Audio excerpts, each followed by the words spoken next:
Welcome back to episode 2 of the Sports Lounge here on WFRV Plus. I'm Adam Ingles, and with me, as always, my co-host Sean Kornuski. Sean, how are you doing today? They didn't kick me out yet, so I'm thinking good. The same I'm good. thing. Yeah, it's good to be back. All right, well, we have a great show today. We have a wonderful guest joining us. She's a leader of one of the most respected programs in the Horizon League, a coach known for her energy, her culture building, and her commitment to developing student athletes on and off the court. Please welcome head coach of the Green Bay women's basketball team, Coach Kayla Karius.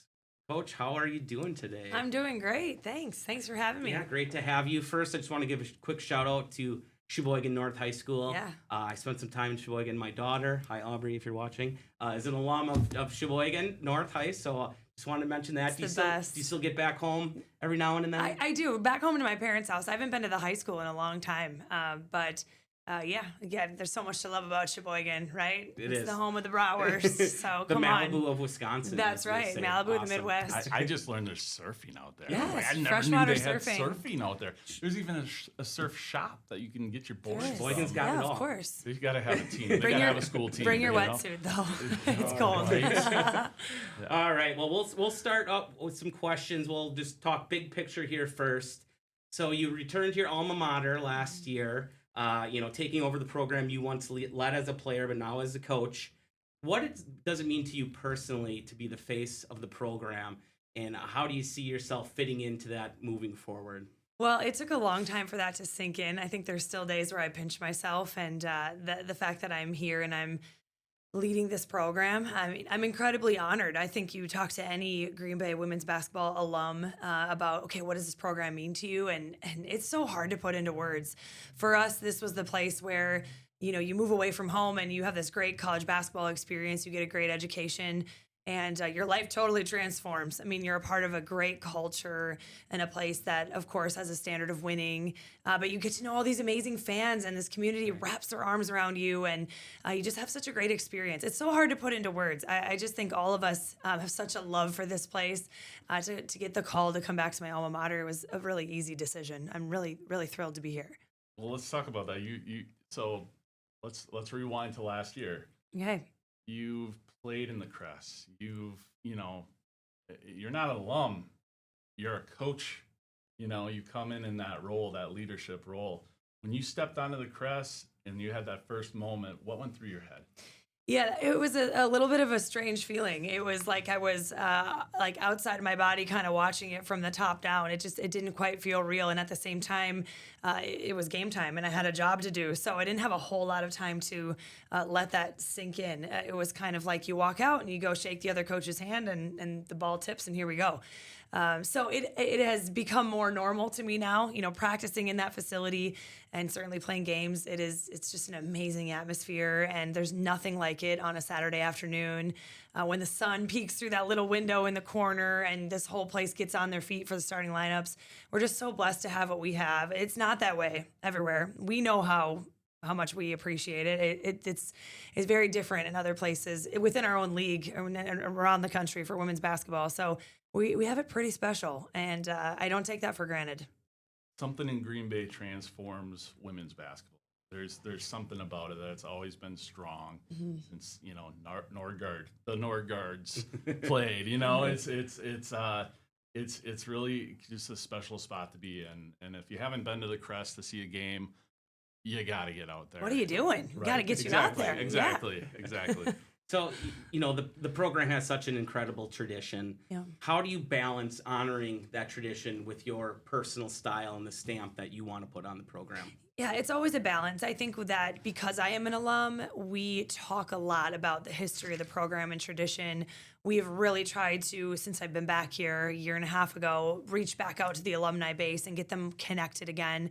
We've had a lot more alums come through our doors now and stop at practice, stop at a game. We always make sure that they get introduced to our players, that there's a connection made, that they can share a memory that they have, either playing on the Crest Center floor or back in the Phoenix Sports Center, something within their time there that made it really special. And I think it's important for our players to understand that you don't just play for yourselves. This is not just about 14 players. This is about 52 years in front of you that has played and worn a Green Bay jersey and under several different head coaches. And that piece is so important to me. I think that is it's a huge piece of our program and our culture.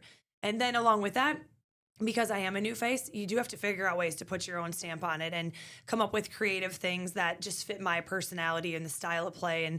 And those are being figured out along the way. I am a young head coach. I think it's those things, they come with time. And I was grateful last year to have the group that we had.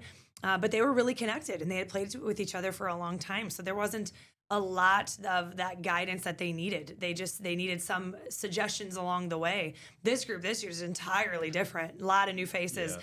And so we've really had to put our true stamp on the program starting this past June when they all got on campus for the first time. Yeah, last year, I mean, let's talk about that a little bit. Like, what got you to click so quickly to, finish like 29-6, 19-1 in conference? I mean, tournaments. How did you click so quick? Yeah, well, the players were connected. Yeah. I think that's important to know that there were a lot of players on the 7 seniors that we had, and many of them 4 or 5, and one of them for 6 years. They had been a part of the program, so they knew the standard. They knew the lingo of the program. They knew the expectations. They were very connected. It was just really a matter of getting coaches and players to get connected. I sort of felt like the new guy. I would explain something and they'd be like, wait, do we call it that? Oh yeah, we call it that. And I'm like, so wait, what do you call it? And it was constantly, I think every day there was one example at least of getting on the same page. And I praise them up and down because I think they were very open-minded. I think they opened their arms to a new coach. That's hard to do when you're a senior and you've had a lot of success. And then the head coach leaves and you have to adjust. And I think that they were very receptive. I think that myself being an alum, I think that helped. They knew that I knew the program and the standards here and wasn't coming in and changing everything. But I just give them a ton of credit. I think it didn't really happen that early. We started the year 0-2 actually, and then we started to get a little bit better and a little bit better. And mostly it was just getting on the same page. I think that there was a lot of talent there the whole year, and sometimes it's just about putting it together. And then that team got on a roll and never really stopped. So you built all this momentum last year. Then all of a sudden the season ends. You have seniors graduating. Yeah. Obviously, the transfer portal is huge in the NCAA now. Yeah. So how do you reset and still capitalize on that momentum that you built last year? Yeah, I mean, you certainly have a great season, and then you're losing the NCAA tournament game. You're on the flight home, and you're thinking, half of our team just left. They just graduated. Now what do we do? And we spent the month of April living in the transfer portal. So I know coaches have different opinions on it. Do you like it? Do you not like it? I mean, for the last couple of years, we haven't lost anybody to the transfer portal, which I think is a testament to the great culture, community, standards that we have around here. All of it combined, coaches and relationships. I think certainly a lot of that matters. And this year we really liked the portal because we had to go and find players. We needed them right now. We needed scoring. We needed experience. We needed impact players right now. And we went and found them, and we're happy with the 6 that we got. We feel like all of them are really great fits for us. We talked a little bit about, the seniors you lost last year, right? So with that, roster rebuilding, talking about all 14 players, you have a very hands-on new group. What is your approach to, blending your transfers and freshmen into the Phoenix culture so quickly? Well, it was our number one job this summer, was to carry the Green Bay way, which is our culture, from last year into this year. So we only returned 6 players, but our message to those 6 players who did postseason workouts last spring was, it's your job really to carry this culture forward. And you're going to have to be the ones who show all these newcomers how hard we practice and how much we communicate and how much defense matters, and on and on and on.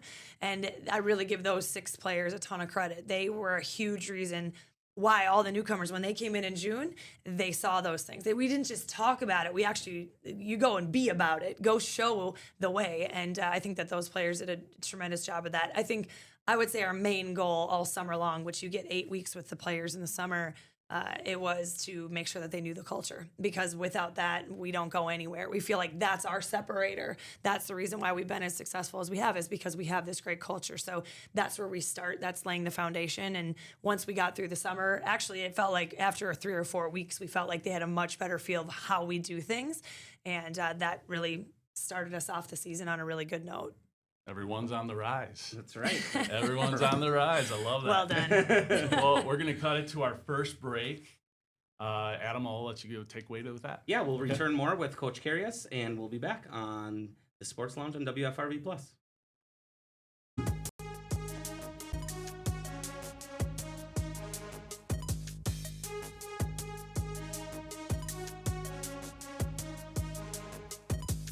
All right, welcome back to the Sports Lounge on WFRV Plus. Joining us, of course, is women's basketball coach at Green Bay, Kayla Karius. I'm saying that right now. We're not worthy. We're not worthy. Thank you again for joining us. Let's hop back into the questions. My first question in this segment is just the type of player that Green Bay gets and wants to get. So when you're recruiting, you're on the recruiting trail, you see a player, you have some conversations with her. Mm-hmm. What signals to you that this is a Phoenix player?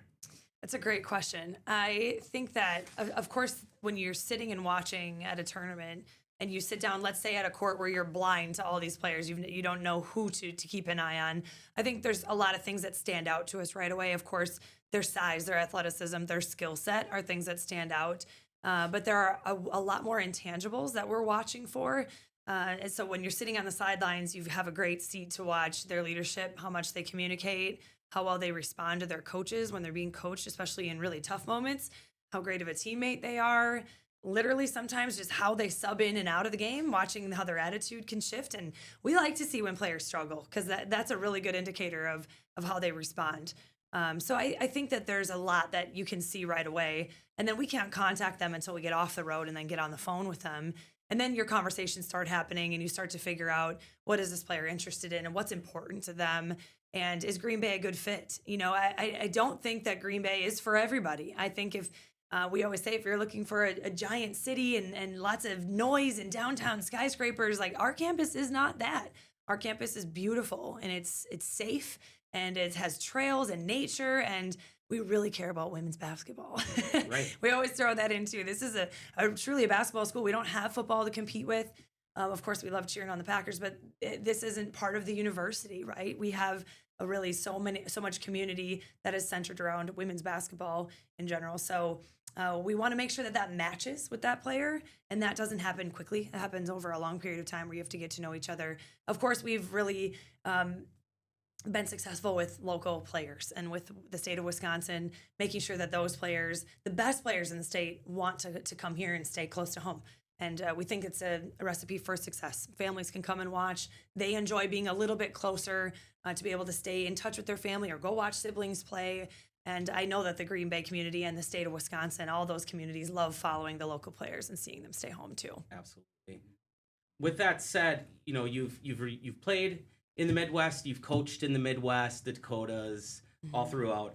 What is it about basketball in the Midwest that creates such a profile of a player that fits into the program so well? Well, what you're starting to see, and I noticed this shift maybe a few years into my coaching career, that you're seeing like East Coast and West Coast teams dive into the Midwest and try and take these players back there. And I questioned some of those coaches, why is that? And a coach in particular from the state of California at the time was telling me that the work ethic of Midwest kids is just incredibly different from what they see close to home for them. So that's one reason. You know, I think for us, you know, the weather plays into it. We have the cold winters ahead, and those players like to be in the gym, and they know what it takes to get in there and to work hard and to be a gym rat all winter long, and it's just not the case everywhere in the country. So I think I've seen that shift. If you're willing to travel, I think a lot of places around the country would love a Midwest kid on their team, and it's part of the reason, again, what makes us so great. I think a lot of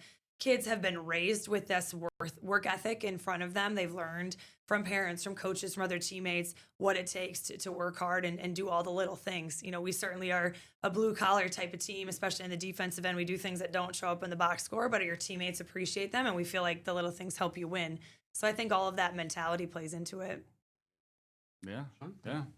Well, I kind of want to take it now just to a little bit of a sentimental subject. Oh, that okay. I don't know where this is going, Sean. Well, you know, your first exhibition game, I was at, okay, and you won a little spot in my heart for the cause that you had for this game in particular, especially with the jerseys and the names that were on the back of the jerseys. Can you tell us a little bit about what I'm talking about? I know you know what I mean.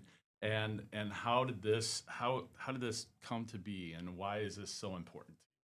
Okay, great question. So our first game it's now called Macklin's game.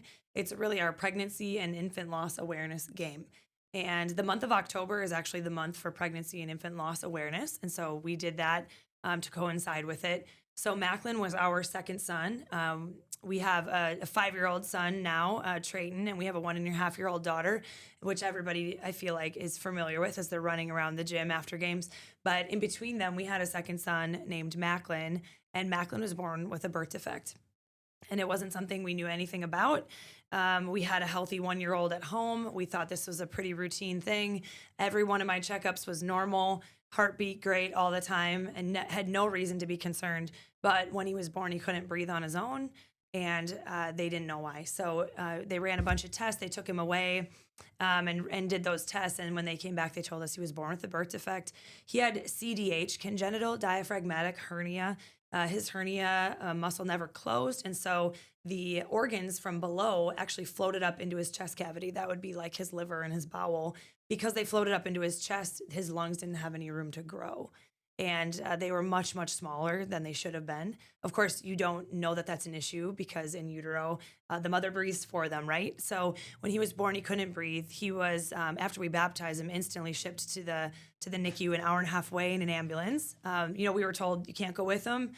He's going there alone. You can see him tomorrow. And you're thinking, what? And my husband and I felt like we got hit by a truck with the news of his condition, and you can't see him, and we're taking him away. And what do you mean? I mean, we were in shock. So it's a long story, but he lived for 22 days. After 21 days, he underwent incredibly risky procedure that they told us, and these are some of the best doctors in the world. He was at the University of Iowa, Steed Family Children's Hospital, and some of the smartest people in the entire world were telling us your best chance is a surgery we've never tried before.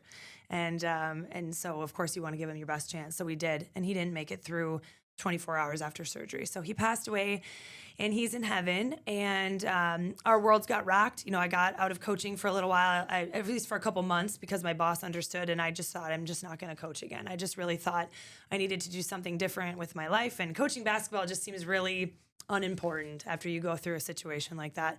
But it took me time, and I finally came back to coaching, figured out what I loved about it, and what we do now is a game that honors babies and children who have been lost and who have gone to heaven. So this could be a pregnancy situation, or it could be an infant situation. You would be amazed at how many people have been affected by this. And it's one of those things that a lot of people don't talk about. It's really hard to talk about. I've gotten used to talking about it because of the platform I have, and what my husband and I have chosen to do is put it out there and not be afraid to talk about it. For a while, I couldn't even talk about it without breaking down. And there are times where I'm still like that.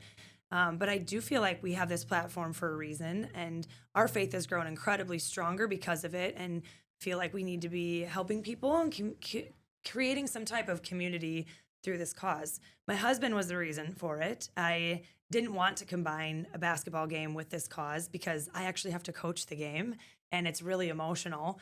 But my husband brought up the fact that years and years ago, breast cancer awareness wasn't ever affiliated with basketball, and now it's all over the place. Everybody's doing a pink game, raising money. It's becoming synonymous, and nobody thinks twice about it. Why can't we do the same? So everything was his idea.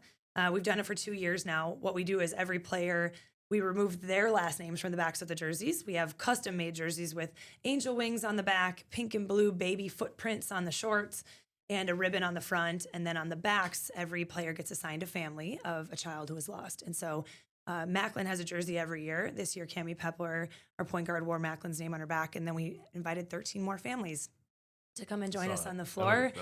We announced the names before the game. It was basically, when you're a parent that has lost a child, we'll never have the experience of seeing Macklin play in a game or see his name in a program. Plus, we picked the name Macklin, which is a pretty unique one. We never hear it. And so many families are in the same boat. And to see your kid's name out there playing, it just felt like they were watching us down from heaven and cheering us on, and just a way to honor those people and teach our players a little bit about this is life. This is adversity. This is not, I'm having a bad shooting day. This is real adversity that people go through. You're coaching young girls. Yes. And some of them may go through situations. and or have family and friends that do it. It's And a how do very real thing, yeah, and you how know? do you respond to somebody? Yeah. How do you be a part of a friend's life and show them support? What do you say? I mean, who's teaching you that stuff? And so we talked a lot about that. Yep. Here's what you say to these families. You don't need to say anything more than, I'm very sorry for your loss, and it was an honor to wear your child's name on my back. Wow. And nothing more that you say is going to make it better or make it change. So don't. You know, and just the life lesson of like what to say in those situations, I think if they take nothing else away, maybe it's that. Well, what a fantastic way to Yeah. memorialize Smacklin. Yeah. And then, you know, for all the other families who have been Yeah. affected to be, you know, in the presence of that Yes. sort of compassion in that community. So Agree. that's it was a great cause. day. Yeah, Yeah, absolutely. thank you. Amen. That was so great. Yeah, thank you very Yeah. much. All right. Absolutely. Well, should we You know hop what? into the rapid Let's- fire let- section of let's- the Let's hop into a quick break. break? Hop into a quick break, and then we'll come back and we'll end our interview here with Coach. All right. Sounds Okay. good. We'll be right back All on the right. Sports Lounge. Thank you.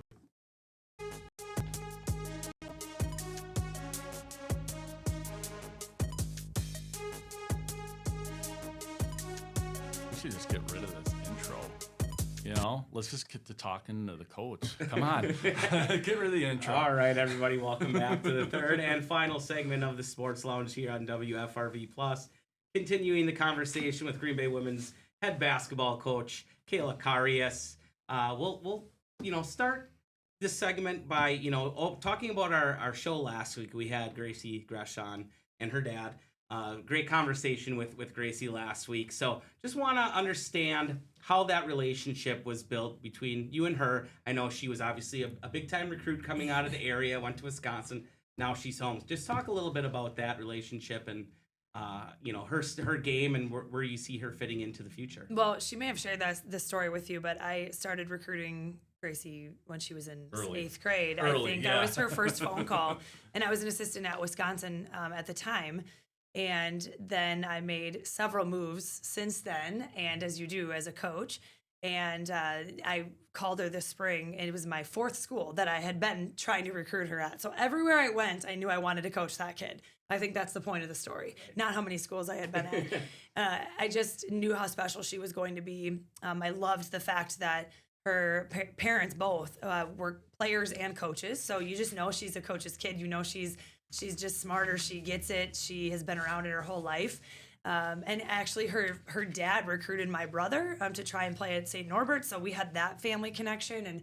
And I just had, you can have one conversation with the kid, and you just, you know how personable she is. You know how mature she is, and how much she wants her team to win more than anything else. And she's had a ton of individual success as a high school basketball player.